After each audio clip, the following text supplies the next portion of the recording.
Hey guys, welcome back to another dose of Numistacker on the Numistacker channel on YouTube. And the code for July 2021 is Witty on Coin Connection.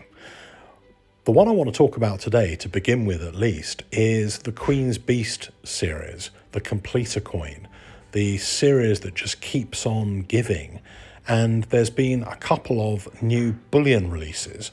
And it's always quite exciting because the Bullion coins are significantly cheaper than the proof coins from the mint.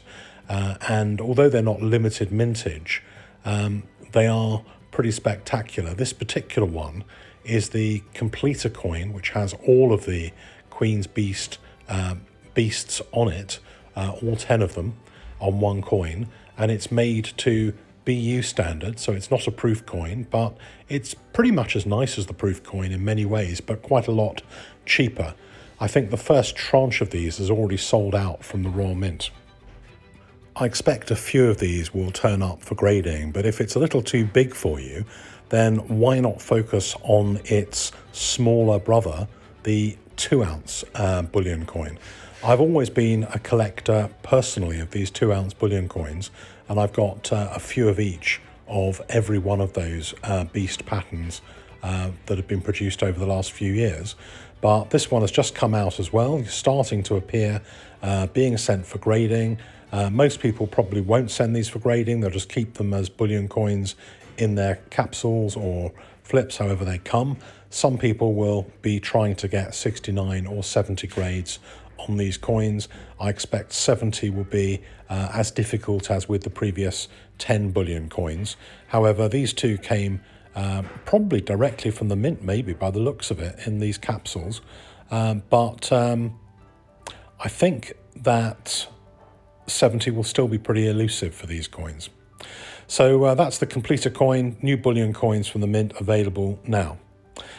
Wanted to show you these coins as well. I'm not going to show you all of them, but they came in the other day and contain some really wacky and crazy error coins. I'm not an error coin expert. I don't know the technology that produced all these different errors. I know that in my day-to-day change, I never seem to see anything like this, but clearly these coins exist. How many of them were produced on purpose by Royal Mint staff on the production line is your guess. Your guess is as good as mine. But they're all a bit kind of weird and crazy. You've got a tuppenny piece produced on a tiny, uneven planchet. Then you've got another tuppenny piece, another crazy one, also produced on one of these little planchets. And maybe somebody was just having fun. Maybe something got in the hopper when these were being produced. No one really knows. This one's a penny on a misshapen kind of piece of copper, piece of metal.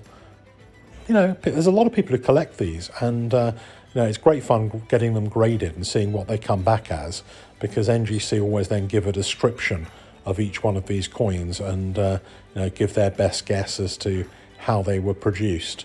But a lot of people who collect coins like the weird, crazy stuff at the periphery of coin collecting, and in many ways I really understand that, because those things can be much more fun to collect than the regular stuff, and much more unusual. And there's certainly quite a big following in coin collecting for the unusual, and these are just about the most unusual error coins from the Royal Mint that I've seen. So onwards to a package that arrived finally after a month. This one is for me. So this isn't from a customer. This is a coin that I've been waiting for, that I won at an auction about a month ago.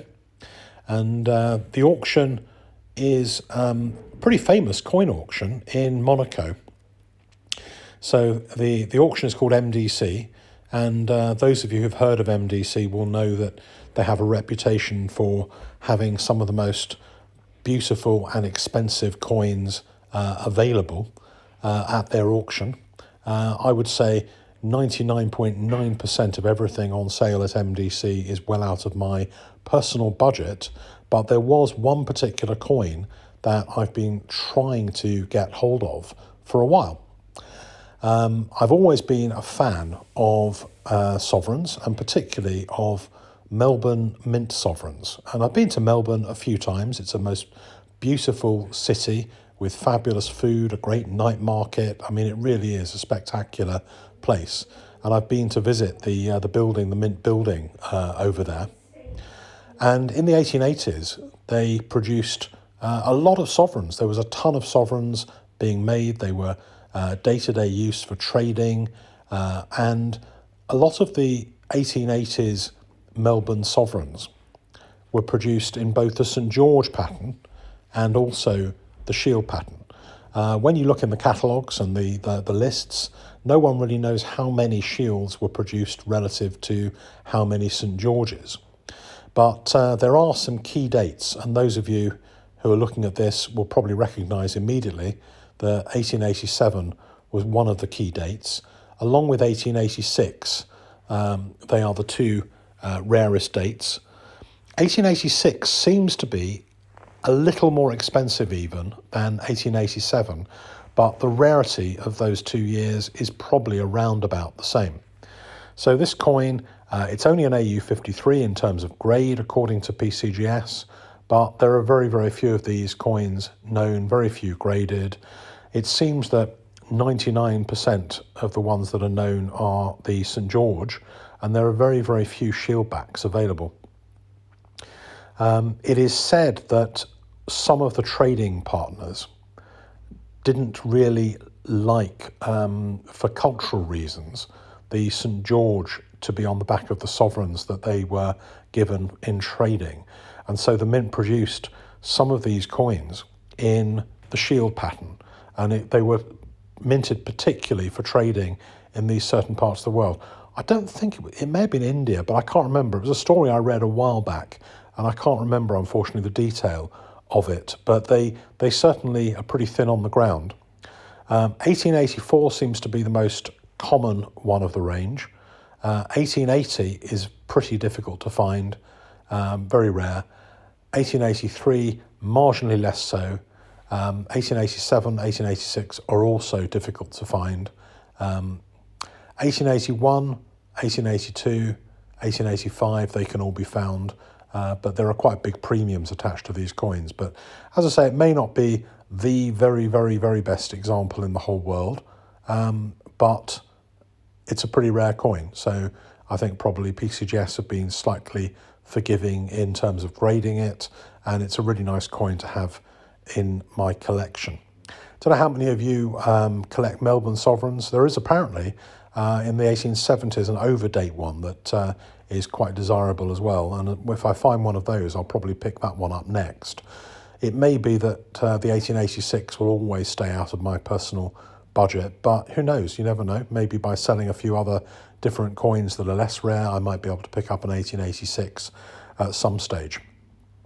So I've tried to bring you a little bit of variety today. Hope you liked that. This one's for my collection, and then you've seen the Bullion completer coin and a few other little bits and pieces which I hope have kept you amused for a few minutes on YouTube. More soon from the Numistacker channel. Please like, subscribe, and leave your comments below.